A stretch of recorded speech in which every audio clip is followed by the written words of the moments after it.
So our new windscreen that should actually fit this time is finally here. So now we can start part 2 of Extreme Makeover Yamaha R6 edition. And I got a new phone cover because the other one doesn't really apply anymore to my Yamaha. And since we have an abundance of stickers, we can make this one look better than this.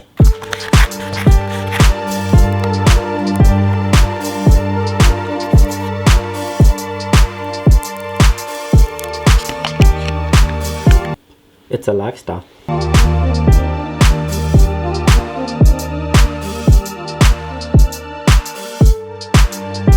Okay, so we've got quite a few things that we want to put on the bike today, but we're going to start with this windscreen because I've been waiting months for this thing and it looks really awesome. In this video the plan is to replace this screen and this light, because if you can see, the previous owner chipped it. You can't see the chip here, you can see it in the screen, and painted it, and I hate the way it looks. All of this is one color. So in this video we're planning on changing the light as well as the screen. However, right now we only have the screen, and because I've been waiting so long, I'm just going to put it on, and then when we get the light we're going to have to take it off again. But it should be worth it. I've lost count of how many times I've taken this windscreen off, but hopefully this is one of the last times. And I really hope the new one fits, because if it doesn't, then there's something wrong with the bike.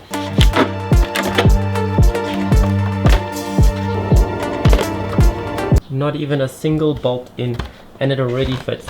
No bending, no twisting, nothing. It's perfect fitment. That's why you pay for pews and you don't cheap out. Plus we got an awesome R6 logo, an incredible shape. No bikers have time for warning stickers. They should know that by now. So even with the mirrors on, it still looks a hell of a lot better than the old screen. It's got sharper lines, which is what the R6 is all about. Being less of a tint, lets more light into here, makes the gauges look better, and it makes the bike feel shorter and sharper, which really is what the R6 is about. So I'm really excited about that. And next up we're going to put these on the bike. When these come standard from the factory, they have Yamaha in white on the belly pan, but for some reason it was taken off of mine. So to fill this gap in, we're going to put red chaos causes on instead. So we did this little one where the R6 was when I originally got the bike, and I think it looks pretty cool. And belly pans get really dirty because they're so close to the ground. So, and the fork seal's leaking at the moment, so it's got a lot of fork oil on. So we're going to clean it with clean green so that it sticks nicely. A little bit dirty. I'm thinking like there-ish, because then it looks scented and it's not in the way of the bolt. So we just got chaos causes cut out in red vinyl because it's cheap and it's easy like that. And the reason it's red is because the bike is predominantly white, so this should just add some more red, which is always needed.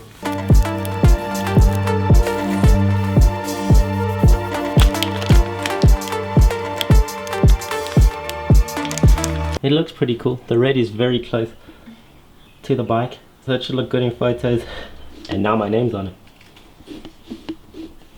And now I'm going to repeat the same thing on the other side, except I'm not going to make them the same on both sides. I'm going to do what looks best on each side, because the belly pan is different on each side, and I figure this will be the best way.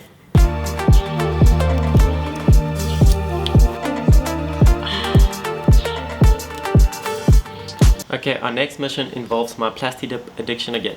We're going to rip this tail light out and tint it with Plasti Dip so that it blends into the black nicely.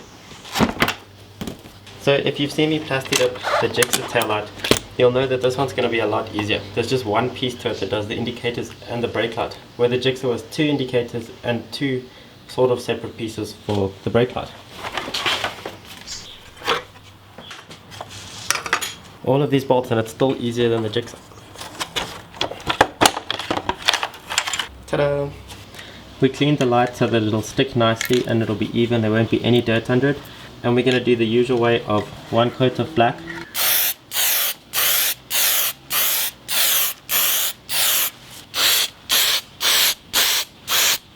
It's definitely more difficult than the Jigsaw because it's the biggest piece I've ever had to try and do evenly. It looks really uneven on camera, but in real life it looks a bit better than that. So we're going to let this dry, see how it looks, and then 3 coats of glossifier.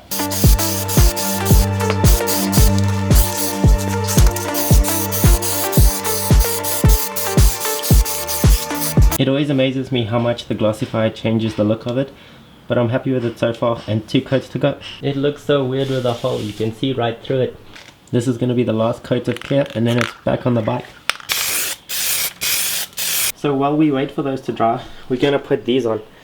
I got these from Aero Rider because they didn't work on his bike, so he was kind enough to let me buy them.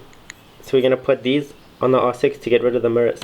So we're going to take both of the mirrors off, and then we got these mirror blanks that are actually from an R1 to put in here. And they do fit, and they should look fine because they're in quite a hidden spot.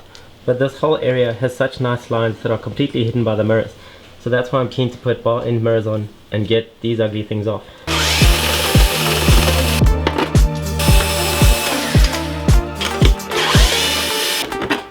And now we put this in here. These are actually more important than most bikes because it holds the windscreen in place as well. And the second side mirror block off is on. Now it looks really cool. And now we need to put the bar end mirrors on. However, I just got new bar ends, so I'm kind of reluctant to get rid of those, so we'll see what we can do to keep those. Okay, so I'm thinking about doing it like this. The only problem is the bar end won't go on the end and still look normal because it has a piece behind it. I'll take it off in a minute and you'll see. To make it easier, it's the world's longest bolt.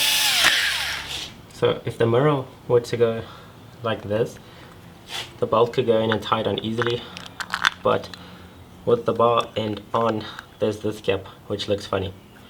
So I don't know what I'm gonna do just yet. As I showed you with the bar end, it wouldn't fit, there'd be the gap, so we cut the gap off, and it looks terrible here now, but with it on, it's completely covered and it looks like a normal bar end. So that way we can do that.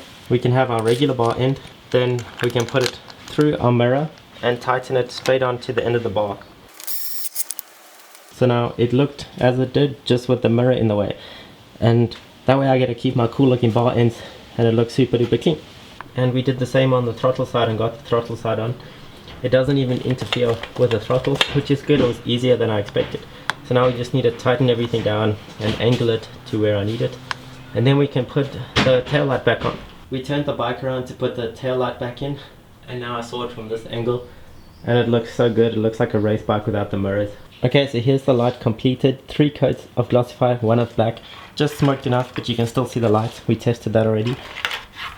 And now we get to put it back in and see how good it looks. Can you spot my tail light? Because I can't. The bike is back together, and that's what it looks like when the tail light is off. You can hardly see it, and now we'll turn it on. We'll struggle with the key, and we'll turn it on. And that's what it looks like with the usual running light. That's what the brake light looks like. And then the right indicator and the left indicator. And if anything, I think it's easier to see because it stands out more. Going from, I've said this before, going from clear to orange is harder to see than from black to orange. Especially with such a small light where only half goes orange. Obviously it's cleaner, but I don't think it's as safe with indicators as the way it comes stock with the indicators on the tail. It's been about 3 weeks since we last did the mirrors and the plasti dip tail light on this bike. And in those 3 weeks, I've been waiting for this pilot light to arrive. I really thought it would.